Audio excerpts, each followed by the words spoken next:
Okay, so we're calling this Only the Names Have Changed Story Time with a Cocktail. I'm gonna kind of like do the cocktail after the story.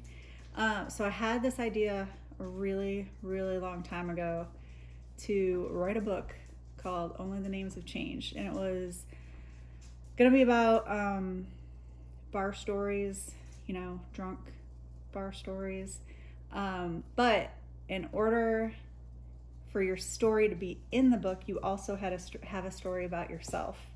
So I actually had a lot, and I don't know what happened to them, but it wasn't intended to, make fun of anyone. It's just everyone does dumb shit, and uh, especially when they're drinking. So I have two stories. I have one that happened when I was bartending, and then of course something really stupid that I did. So I was working at a very well-known bar in Franklin, and I was working in the middle of the day, and it was weird because I usually was only a night bartender, so I don't know if I picked up or what.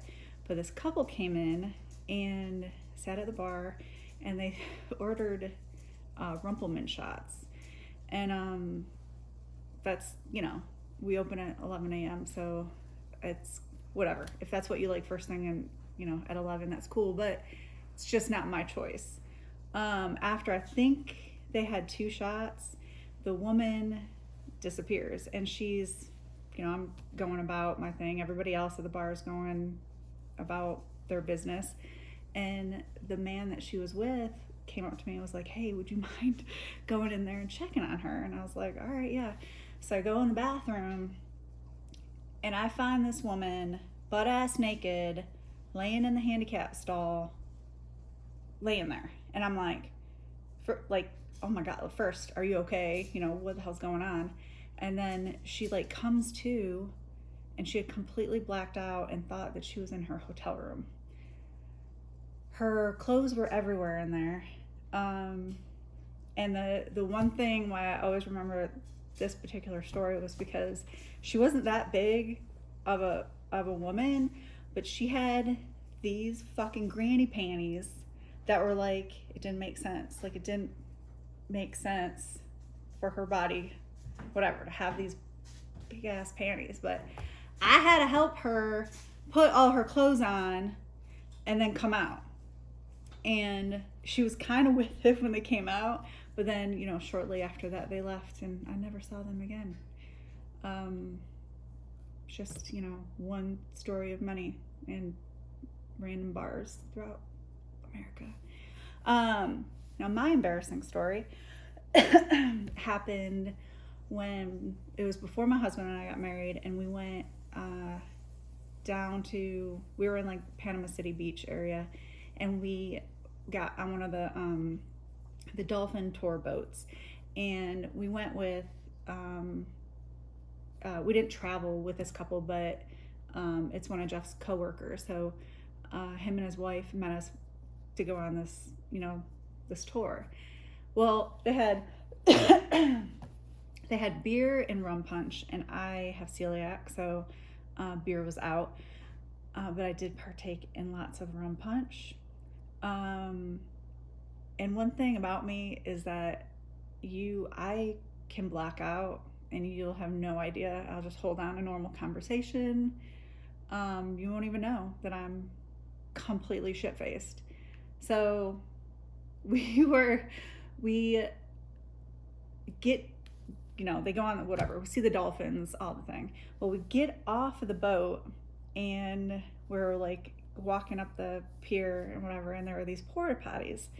And I guess I thought that his friend Nick, went in this one porta potty, and I go running up to it, and I'm like, Nick, get the fuck out of this porta potty. And I'm just literally shaking the shit out of it.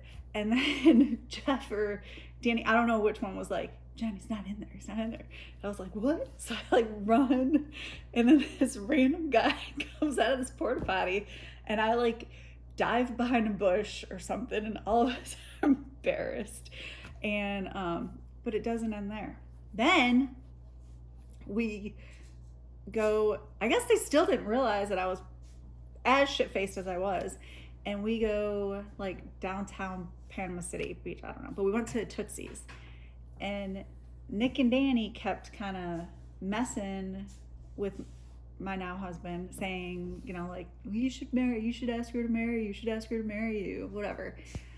Well, why he thought that this would be a good idea, I don't know, but gets me up on the dance floor to something and then gets down on his knee and proposes to me.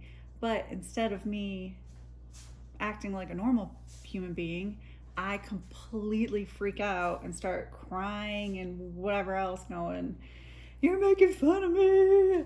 And then I like run into the bathroom and cry. And then apparently a couple girls that were like sitting at a table close by like bought him some drink. So I mean, it was a win-win for him. But yeah. Then we get back to the car, and I guess I sort of came to, because I kind of remember being like, "Wait, are we engaged?" And he's like, "No, we're not engaged. No, you didn't. You started crying and ran away." And I'm like, "What?" You know, and then just led to more tears. But in honor of the granny panty incident, it really doesn't correlate or make any sense, but I thought that we'd make mojitos because I picked some mint from my garden today, and I won't ever have rumple mints, probably ever. Like, it won't be in the bar. We're just not gonna have it. I don't trust it. It's bad news. Sorry, rumple mints. But you know, the whole peppermint schnapps thing and that. So I thought the peppermint and like rumple mints. Yeah, I'm corny, but that's the next thing we're gonna do.